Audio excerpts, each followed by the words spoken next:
গুপ্ত যুগের শিল্পকলা। গুপ্ত যুগের শিল্পকলা। Art and architecture in the Gupta age. Art and architecture in the Gupta age. Gupta শিল্পকলার প্রকৃতি। ভিনসেন্ট স্মিথ মন্তব্য করেছেন যে স্থাপত্য, ভাস্কর্য ও চিত্রকলা এই তিনটি ঘনিষ্ঠ সম্পর্কযুক্ত শিল্পকলার অসাধারণ বিকাশ গুপ্ত যুগে ঘটেছিল। গুপ্ত যুগের মনীষা যেন সহস্র শাখায় বিকশিত হয়ে সাহিত্য, দর্শন, বিজ্ঞান ও শিল্পের ডালিকে ভরিয়ে দেয়। শিল্পের ক্ষেত্রে গুপ্ত যুগের অগ্রগতি তার সাহিত্যিক অগ্রগতির মতোই বিস্ময়কর ছিল। স্থাপত্য, আর্কিটেকচার। অজন্তার শিল্প ভাস্কর্য। গুপ্ত যুগে স্থাপত্য শিল্পের নতুন যুগ আরম্ভ হয়। পর্বত গুহার স্থাপত্য ও মন্দির স্থাপত্য এই দুই ভাগে গুপ্ত স্থাপত্যকে ভাগ করা যায়। প্রধানত বৌদ্ধ পৃষ্ঠপোষকতায় পাহাড় কেটে গুহা স্থাপত্য নির্মিত হয়। দুরকম গুহা এ যুগে দেখা যায়: চৈত্য ও সংঘারাম বা বিহার। আগের যুগের স্থাপত্য ধারার সঙ্গে গুপ্ত যুগের নবধারা মিশিয়ে তাকে এক বৈশিষ্ট্য দেওয়া হয়। এই বৈশিষ্ট্যের ছাপ দেখা যায় গুপ্ত যুগের গুহা মন্দিরগুলির নির্মাণ কৌশলে। অজন্তা, ইলোরা, বাঘ গুহার নির্মাণে পাহাড় কেটে চৈত্য ও বিহার তৈরির কৌশল গুপ্ত যুগে আবিষ্কার করা হয়। মহারাষ্ট্রের অজন্তার মোট 28টি গুহার মধ্যে 5টি গুপ্ত পূর্ব যুগের বলে মনে করা হয়। বাকি 23টির মধ্যে 21টি বৌদ্ধবিহার এবং 2টি চৈত্য। এই গুহাগুলিকে এখন ক্রমিকভাবে নম্বর যুক্ত করে উল্লেখ করা হয়। 26 নম্বর গুহা চৈত্যটি বেশ প্রশস্ত ও ভাস্কর্যমণ্ডিত এবং একটি বুদ্ধ মূর্তি পা যুক্ত অবস্থায় তৈরি করা হয়েছে। তাছাড়া অন্যান্য ভঙ্গিমায় বসা বা দাঁড়ানো বুদ্ধ মূর্তি এই গুহায় আছে। পাথর কেটে ভাস্কর্যের কাজ বেশ উচ্চমানের। অজন্তার বিহারগুলির মধ্যে 11 নম্বর গুহা বিহার সম্ভবত প্রাচীনতম। এই গুহার কেন্দ্রে একটি প্রশস্ত কক্ষ বা হল ঘর 4টি থামের উপর দাঁড়িয়ে আছে। 1, 2, 16, 17 নম্বর গুহায় দেওয়ালের চিত্রশিল্প জগৎ বিখ্যাত। যদিও চিত্রগুলি ধর্মীয় বিষয়বস্তু নিয়ে রচিত, কিন্তু নরনারীর দৈহিক সৌন্দর্য এবং মানসিক ভাবের অসাধারণ প্রকাশ এই সকল চিত্রে দেখা যায়। 1, 2, 16, 17, 19 নম্বর গুহার চিত্রের অনেকগুলি এখন ধ্বংস হয়ে গেছে। বুদ্ধের জীবন কাহিনী ও জাতকের গল্প নিয়ে প্রধানত চিত্রগুলি আঁকা। পশু পাখি, রাজা, রাজপ্রাসাদ, কৃষক পূর্ণভাবে এখানে উপস্থিত। এখানে বোধিসত্ত্ব, পদ্মপাণি, অবলোকিতেশ্বরের ত্রিভঙ্গ মূর্তির চিত্রটিকে অনেক সমালোচক সর্বশ্রেষ্ঠ বলে মনে করেন। মূর্তির মাথায় হীরা মুক্তা খচিত মুকুট, মুখে বেদনার করুণাঘন প্রকাশ, দৃষ্টিতেও করুণা ও বেদনা ঝরে পড়েছে। দৃষ্টি অবনত। মূর্তিটি একটি তরুণ যুবকের শরীর নিয়ে চিত্রিত। বোধিসত্ত্বের ভাবে মহাযান শাস্ত্রে বলা হয় যে জগৎবাসীকে দুঃখ কষ্টের হাত থেকে তিনি ত্রাণ করবেন। এই মূর্তিতে মনে হয় মানুষের বেদনার তিনি অংশভাগী। আরও একটি চিত্র বিখ্যাত। ভিক্ষু বেশে বুদ্ধ তার পূর্বাশ্রমের পত্নী গোপা ও পুত্র রাহুলের কাছে ভিক্ষা চাইছেন। ভিক্ষু বেশে বুদ্ধ তার পূর্বাশ্রমের পত্নী গোপা ও পুত্র রাহুলের কাছে ভিক্ষা চাইছেন। বাঘ গুহা, উদয়গিরি। মধ্যপ্রদেশের বাঘ গুহা অজন্তা থেকে 100 মাইল উত্তরে। মধ্যপ্রদেশে বাগগুহার বিহারে 9টি গুহা আছে। এই বিহারের কেন্দ্রীয় কক্ষের আয়তন 96 বর্গফুট। এই বিহারে ভাস্কর্যমণ্ডিত একটি বারান্দা আছে, যা এই বিহারের বিশেষ বৈশিষ্ট্য। বাগগুহার বারান্দার দেওয়ালে চিত্রশোভা দেখা যায়। চিত্রশৈলী অনেকটা অজন্তার ধরনে এবং বিষয়বস্তু বুদ্ধের জীবন কাহিনী। যেখানে অজন্তার চিত্রগুলি নিরাশক্তি ও বৈরাগ্যের সুরে বাঁধা, সেখানে বাগগুহার চিত্রগুলি অনেক বেশি পার্থিব, মানবিক। বাঘের, হাতির শোভাযাত্রার দৃশ্য অতীব বিস্ময়কর। ভোপালের হিন্দু ধর্মাবলম্বীদের গুহা মন্দির উদয়গিরি সমগ্র একটি পাহাড় কেটে তার বাইরের দিকে পাহাড় অক্ষুণ্ণ রেখে ভিতরে মন্দির তৈরি করা হয়। গুহার ভিতরের ছাদগুলিকে ধরে রাখার জন্য খোদাই করা থাম রাখা হয়। উদয়গিরির রানীগুম্ফা গুহাটি এখনও ভালো অবস্থায় আছে এবং এটি বৃহত্তম। এই বিহারের থামযুক্ত বারান্দা আছে। মন্দির স্থাপত্য। গুপ্ত যুগে মন্দির স্থাপত্যের বিশেষ শৈলী রচিত হয়। গুপ্ত যুগের আগে কোনো হিন্দু মন্দিরের ধ্বংসাবশেষ দেখা যায়নি। একমাত্র পাহাড় কেটে গুহা মন্দির তৈরি করা হতো। মন্দির তৈরির জন্য ইট, পাথর প্রভৃতি স্থায়ী উপকরণ এর আগে ব্যবহার হতো না। গুপ্ত যুগে সর্বপ্রথম পাথর বা ইটের তৈরি মন্দির নির্মাণ আরম্ভ হয়। মন্দির নির্মাণের জন্য এক বিশেষ স্থাপত্যশৈলী আবিষ্কৃত হয়। প্রতি মন্দিরের 3টি অংশ থাকত। এক, সিংহদরজা পার হয়ে প্রশস্ত অঙ্গন।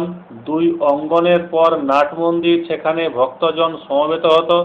3, গর্ভগৃহ, যেখানে বিগ্রহ অধিষ্ঠিত থাকত। গর্ভগৃহকে নিয়ে যে মন্দির, তা নাট মন্দিরের সঙ্গে প্রশস্ত অলিন্দ দ্বারা সংযুক্ত থাকত। মন্দিরের চত্বরের চতুর্দিকে প্রশস্ত উঠান ও প্রাচীর থাকত। গুপ্ত যুগের মন্দিরের এই স্থাপত্য শৈলী মোটামুটি এখনো চালু আছে। গুপ্ত যুগে সর্বপ্রথম মন্দিরের চূড়া উঁচু করে তৈরি করার চলন শুরু হয়। গঠনভঙ্গির বিভিন্ন বৈশিষ্ট্য অনুযায়ী অধ্যাপক ষড়শী কুমার সরস্বতী গুপ্ত যুগের মন্দিরগুলিকে 5 ভাগে ভাগ করেছেন, যথা: 1, সমতল ছাদের বর্গক্ষেত্র মন্দির ও মণ্ডপ, যথা সাঁচির বিষ্ণু মন্দির, তিগওয়ার, জব্বলপুরের বিষ্ণু মন্দির। এ ধরনের বরাহ মন্দিরের গঠন এরনের বরাহ মন্দিরের গঠন এই রীতিতে হয়। সাঁচির বিষ্ণু মন্দিরে আলো ছায়ার সুষম বণ্টন লক্ষণীয়। পণ্ডিতেরা মনে করেন সাঁচি ও তিগওয়ার মন্দির খ্রিস্টীয় 5ম শতাব্দীর প্রথমার্ধে নির্মিত হয়েছিল। যাই হোক, গুপ্ত যুগে নির্মিত মন্দিরগুলির মধ্যে সাঁচি, তিগওয়া ও এরনের মন্দির একটি নির্দিষ্ট শ্রেণীভুক্ত। 2, সমতল ছাদের বর্গক্ষেত্র মন্দির, কিন্তু গর্ভগৃহের চারপাশে পরিক্রমার জন্য অলিন্দ ও সামনে মণ্ডপ, যথা ভুমারার নিকট নাচনা কুঠারার পার্বতী মন্দির, জব্বলপুরের নিকট ডুমারার শিব মন্দির। মেগুটির বিষ্ণু মন্দিরের কথা বলা যায়। পার্বতী মন্দির ও শিব মন্দিরের পরিকল্পনা ও পরিণতি একই রকম। এই দুটি মন্দির সম্ভবত 500 খ্রিস্টাব্দের পূর্বে নির্মিত হয়েছিল। নিচু শিখর যুক্ত বর্গক্ষেত্র মন্দির, যথা দেওগড়ের ঝাঁসির দশাবতার মন্দির, কানপুরের ভিটারগাঁওয়ের ইস্টক মন্দির, আইহোলের দুর্গা মন্দির। দেওগড়ের দশাবতার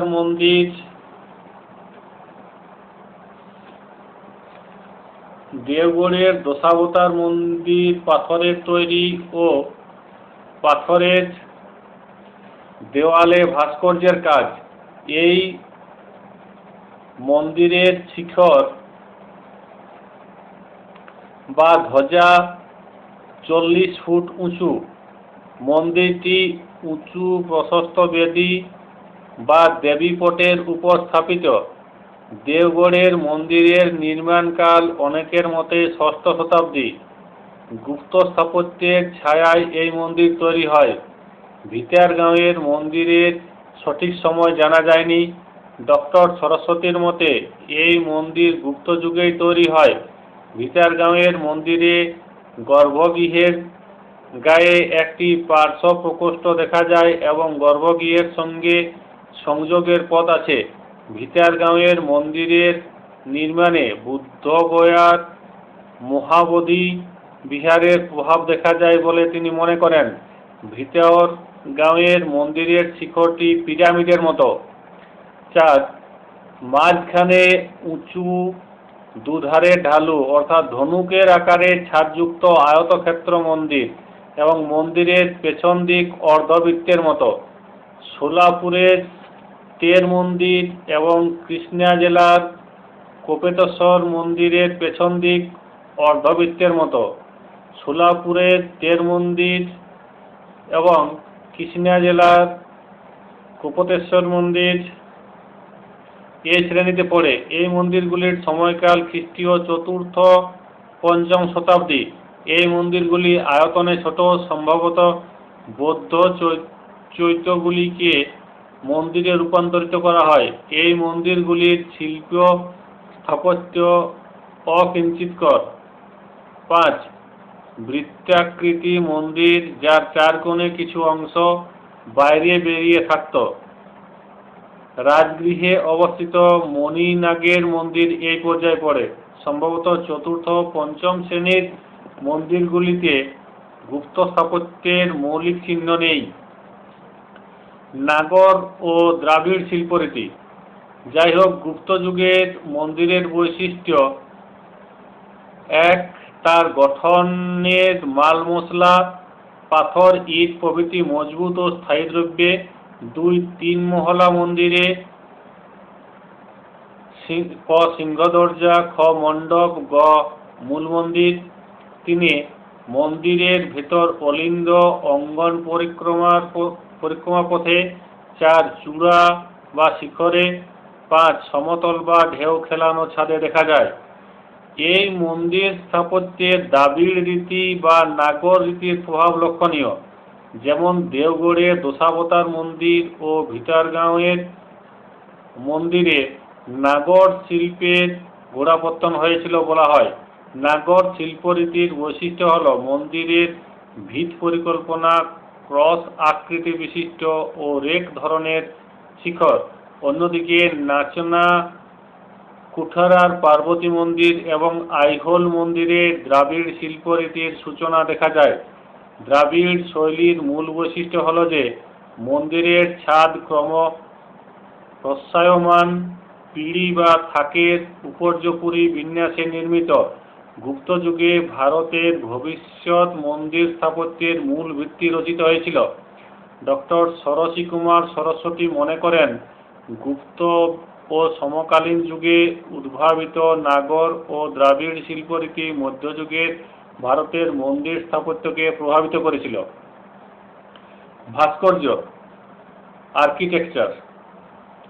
গুপ্ত যুগের ভাস্কর্যে ভারতীয় শৈলী। গুপ্ত যুগে ভাস্কর্যের অভাবনীয় বিকাশ ঘটেছিল। গুপ্ত যুগের ভাস্কর্য ছিল বিগত কয়েক শতাব্দীর শিল্প ভাবনার ক্রমবিবর্তনের ফসল। এই যুগের ভাস্কর্যে শিল্প ভাবনার সঙ্গে চিন্তা ও মননের এক অভূতপূর্ব মিলন ঘটেছিল। গুপ্ত যুগের ভাস্কর্যের বৈশিষ্ট্য এই ছিল যে বৈদেশিক প্রভাবমুক্ত হয়ে সম্পূর্ণ ভারতীয় শৈলীতে এই ভাস্কর্য এক অসাধারণ শ্রেষ্ঠত্বে পৌঁছে যায়। শিল্পকলার ক্ষেত্রে জাতীয়তাবাদী ভাবধারার বিকাশ হয়। এ যুগে মথুরা ও অমরাবতী ভাস্কর্য শৈলী একটি পরিণতিতে পৌঁছে যায়। গান্ধার শিল্প কুষাণ যুগে পূর্ণতা পেয়েছিল এবং তাতে গ্রিক ও রোমান প্রভাব ছিল। গান্ধার শিল্পরীতির স্থূলত্ব ও যান্ত্রিকতা গুপ্ত শিল্পীদের সৃজনী শক্তি অতিক্রম করে যায়। মথুরা শিল্পরীতির পার্থিবতা ও ব্যঙ্গী বা অমরাবতী শৈলীর ইন্দ্রিয়তা অতিক্রম করে গুপ্ত ভাস্কর্য এক অতীন্দ্রিয় স্তরে পৌঁছে যায়। ডক্টর সরসী কুমার সরস্বতীর মতে গুপ্ত যুগের শিল্পীরা তাদের রচনায় বাইরের সৌন্দর্যের সঙ্গে অন্তরের ভাবের মিলন ঘটান। এইভাবে শিল্পে অতীন্দ্রিয়তা ও আধ্যাত্মিকতা পরিলক্ষিত হয়। প্রাণী, উদ্ভিদ, মানুষ, মূর্তি ছিল শিল্পের বিষয়বস্তু। স্নায়বিক উত্তেজনা বাদ দিয়ে শান্ত সমাহিত রূপলাবণ্য এই মূর্তিতে বিকশিত।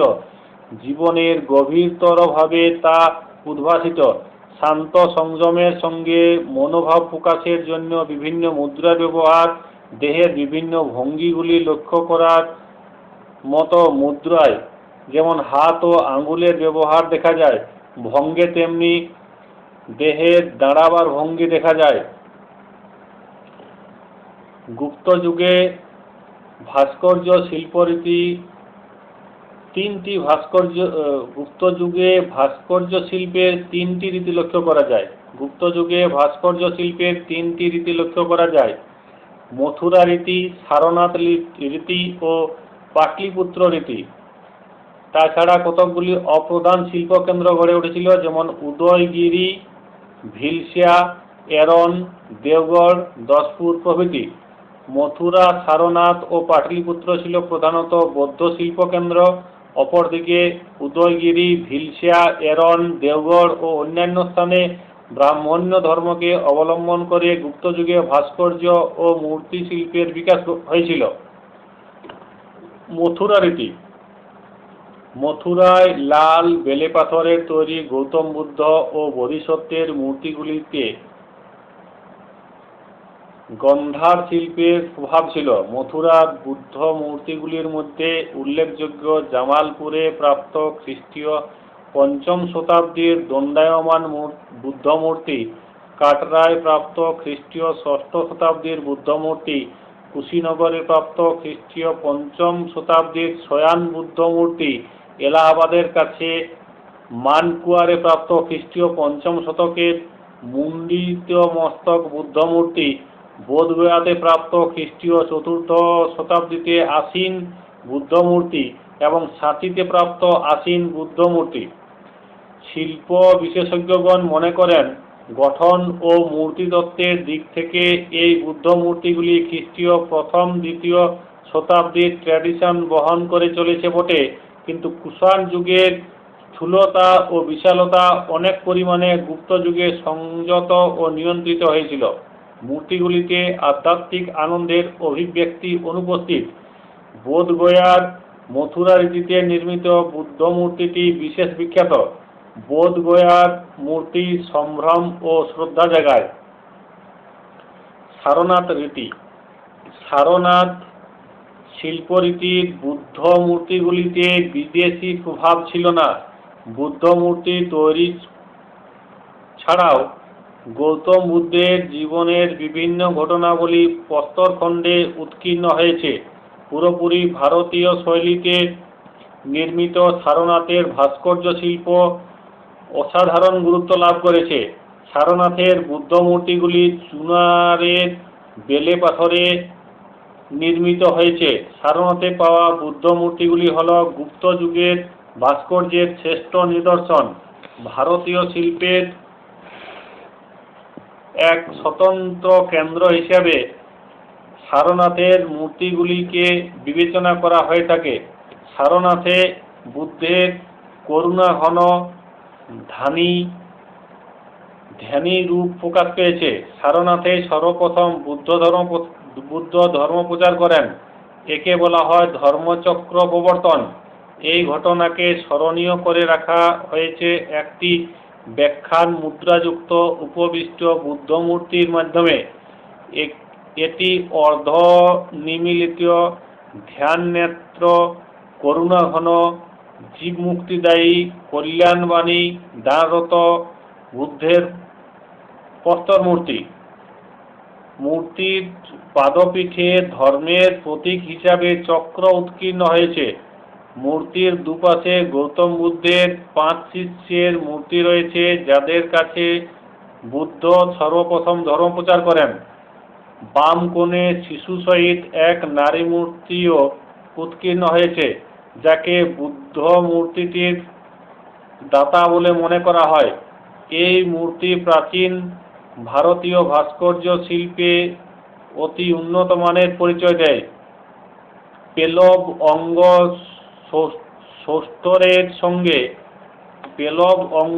স্তরের সঙ্গে ইন্দ্রিয়াতীত অতি জাগতিক সৌন্দর্য যুক্ত হওয়ায় শিল্প সমালোচকগণ মূর্তিটির ভূয়সী প্রশংসা করেছেন। বাসাম মনে করেন, বৌদ্ধ ধর্মের প্রকৃত বাণী যেমন ফুটে উঠেছে এখানে, তা ভারতের আর কোনো ভাস্কর্য কর্মে নয়। প্রাচ্য ভারতের কেন্দ্র পাটলিপুত্রে নির্মিত বুদ্ধের মূর্তিতে সারনাথ শিল্পরীতির আধ্যাত্মিকতার সঙ্গে আবেগ ও ইন্দ্রিয়ের আবেদন যুক্ত হয়েছিল।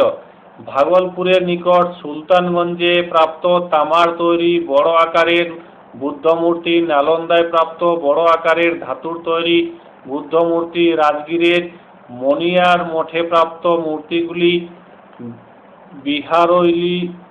বিহারৈলে প্রাপ্ত বুদ্ধ মূর্তি পাটলিপুত্র শিল্পের অন্তর্গত। পাটলিপুত্র শিল্পরীতির উপর মথুরা ও সারনাথ শিল্পরীতির প্রভাব অস্বীকার করা যায় না। ব্রাহ্মণ্য ধর্মকেন্দ্রিক ভাস্কর্য শিল্প। মথুরা, সারনাথ ও পাটলিপুত্র ভাস্কর্য শিল্পরীতি ছিল বৌদ্ধ শিল্প কেন্দ্রিক, কিন্তু গুপ্ত যুগে ব্রাহ্মণ্য ধর্ম কেন্দ্রিক ভাস্কর্য শিল্প, বিশেষ করে বৈষ্ণব ও শৈব ভাস্কর্য শিল্পের বিকাশ ঘটেছিল। উদয়গিরি, ভিলসা, এরম, দেওগড়, ভিটারগাঁও প্রভৃতি কেন্দ্রগুলি ছিল ব্রাহ্মণ্য ধর্মকেন্দ্রিক শিল্প।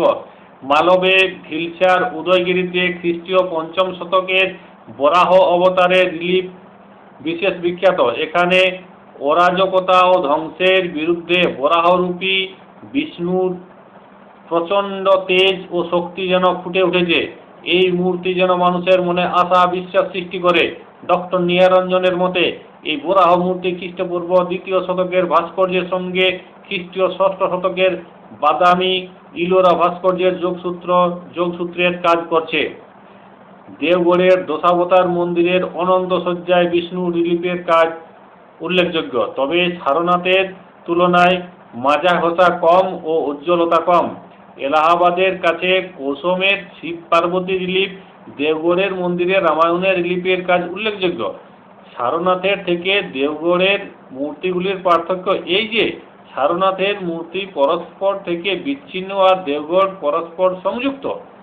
ভুমরার মন্দিরের সূর্য মূর্তি ও আজমিরের কাছে 7 ঘোড়ার মূর্তি সৌর ভাস্কর্য শিল্পের নিদর্শন বলে ধারণা করা হয়।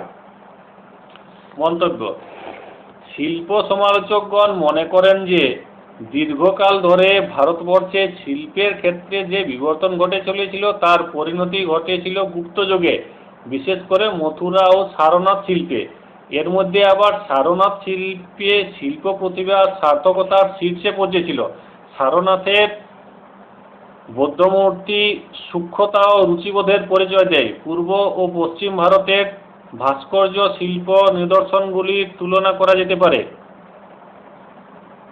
পূর্ব ভারতের সারনাথ শিল্পরীতি প্রভাবিত ভাস্কর্য বা মূর্তিগুলি ক্রিস ও অঙ্গসৌষ্ঠবে মাধুর্যময়। অপরদিকে পশ্চিম ভারতে মথুরা শিল্পরীতি প্রভাবিত মূর্তি বা ভাস্কর্যগুলি গুরুভার ও কাঠিন্যযুক্ত। চিত্রকলা, পেন্টিং। গুপ্ত যুগে চিত্রাঙ্কন বা চিত্রকলা অতি উচ্চমানে পৌঁছেছিল। গুপ্ত যুগে অজন্তার চিত্রকলা বিশ্বের শিল্পরসিকদের মুগ্ধ করেছে। মহাকবি কালিদাসের মালবিকাগ্নিমিত্রম নাটকে চিত্রশালার উল্লেখ আছে। রঘুবংশ ও মেঘদূতে রাষ্ট্রীয় শিল্প সংগ্রহালয়, ব্যক্তিগত শিল্প সংগ্রহালয় ও ব্যক্তিগত চিত্রশালার উল্লেখ আছে। শুধু তাই নয়, এই দুই কাব্যে রাজপ্রাসাদের গায়ে এবং ব্যক্তিগত বাসভবনের দেওয়ালে চিত্রাঙ্কনের উল্লেখ দেখা যায়। সাহিত্যিক বর্ণনা গুপ্ত যুগের চিত্রাঙ্কন শিল্পের কতটা অনুপঙ্খরূপ তুলে ধরতে ততটা অনুপঙ্খরূপ তুলে ধরতে পারে না যতটা গুহার দেওয়াল চিত্রগুলি। গুপ্ত চিত্রকলার অভূতপূর্ব বিকাশ অজন্তার গুহার গায়ে দেখা যায়। 16 ও 17 নম্বর গুহায় কয়েকটি চিত্র আছে। অজন্তা গুহার চিত্রাঙ্কন পদ্ধতিকে সাধারণভাবে ফ্রেস্কো বলে চিহ্নিত করা হয়। অজন্তার চিত্রাবলীতে বুদ্ধ স্বয়ং এবং বুদ্ধের পূর্বজীবন বৃত্তান্ত বা জাতকের কাহিনী বিষয়বস্তু হিসেবে প্রাধান্য লাভ করেছিল। এছাড়াও রাজপ্রাসাদের দৃশ্য যেমন রাজা, রাজকন্যা, রাজপ্রাসাদ এগুলিতে উপস্থিত। এছাড়াও পশু পাখি, ফুল, কৃষক, ভিক্ষুক, সন্ন্যাসীর চিত্র অজন্তা গুহার দেওয়ালগুলিতে আঁকা হয়েছে। গুহা চিত্রের আঙ্গিক প্রসঙ্গে বলা যায় যে গুহার ভেতরের দেওয়ালে বজ্রলেপ দিয়ে চিত্রাঙ্কনের পটভূমি তৈরি করা হতো। এই বজ্রলেপ তৈরি করা হতো কর্দম, গোময়, পাথরের গুঁড়ো ও ধানের তুষ মিশ্রিত দ্রব্য দ্বারা। এই বজ্রলেপ 3 থেকে 20 কিলোমিটার পর্যন্ত পুরু হতো আর তার উপর খুব পাতলা চুনের একটা আস্তরণ দেওয়া হতো। চুনের লেপ ভিজে থাকতে তার উপর বিভিন্ন রঙের প্রয়োগ করা হতো এবং আলতোভাবে পালিশ করা হতো। সাদা, কালো, লাল, নীল, সবুজ, হলদে অজন্তা চিত্রাঙ্কনে ব্যবহৃত হয়েছে। তুলির টানে রঙের প্রয়োগ এমনভাবে করা হয়েছে যাতে চিত্রাবলীতে ত্রিমাত্রিকতা গুণ যুক্ত হয়েছে। অজন্তার চিত্রগুলি ভাস্কর্যের মানে উন্নীত হয়েছে। গুপ্ত যুগের চিত্রকলা ধর্মীয় বিষয়কে অতিক্রম করে মানুষের জীবনের নানা দিক নিয়ে রচিত হয়। চিত্রগুলিতে বাস্তব জীবনের ছাপ বহুল পরিমাণে দেখা যায়। বুদ্ধের জীবনকে অবলম্বন করেও বহু প্রাচীন চিত্র আঁকা হয়। অজন্তা ছাড়া বাঘ গুহার চিত্রগুলির বর্ণ সুষমা ও নরনারীর দৈহিক সৌন্দর্য বিশেষ উল্লেখযোগ্য। অজন্তা থেকে 100 মাইল উত্তরে মধ্যপ্রদেশের বাঘে চিত্রশিল্পের যে কেন্দ্র গড়ে উঠেছিল তাতে অজন্তার শিল্পশৈলীর প্রভাব পড়েছিল। উভয়েরই আশ্রয় ছিল বৌদ্ধ ধর্ম। তা সত্ত্বেও বলা যায় উভয়ের শিল্পরীতি হুবহু এক ছিল না। অজন্তার চিত্রশিল্প পার্থিব এবং ধর্মনিরপেক্ষ হলেও তার মধ্যে একটা ধর্মীয় ভাব ছিল। বাঘের চিত্রগুলি অনেক বেশি জাগতিক। ধর্মীয় ভাবের ছায়াপাত সেখানে ঘটেনি। সেখানে ধর্মীয় অনুষঙ্গ সহ সমকালীন জীবন চিত্রিত হয়েছে। বাঘের 4 নম্বর গুহার বোধিসত্ত্ব মূর্তিগুলিও অনেক বেশি পার্থিব ও মানবিক।